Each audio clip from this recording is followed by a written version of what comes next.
یو ښایسته هلک راپورته کړم ولوله نه وله زه خو د هلکانو شوقین یم یو ښایسته ګوډیګاک به راپورته کړم زما زوی تا بیخي ځان ملا جوړ کړئ نه برابر چې قسم دی که سنبې په هوا پرېږدي ما ته معلوم نه یې قسم دی دوستان دا نه درته وایم ورځ ته ووایه چې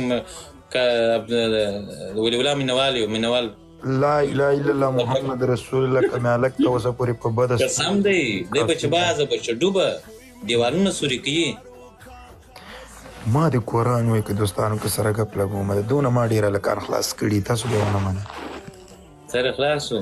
دا نه چې ولي الله سره زه عکس اخلو په عکس کې به دا ډارې کوپی دی ډوبه معامله در سره کړي الله دې نه کړي هغه ورځ د خدای ما ته به برباد کړي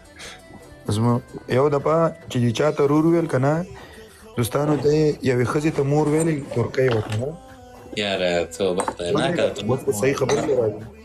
تهمت مه وایه ولاکه تهمت وي ښځې ته یې مور ویلې او زوی ته یې ویله ګوره مور جان اشپزخانه کې دواړه اړم دي ولاکه وایي دا مې دا دوستانو دا وپوهېده ډېر رزیل انسان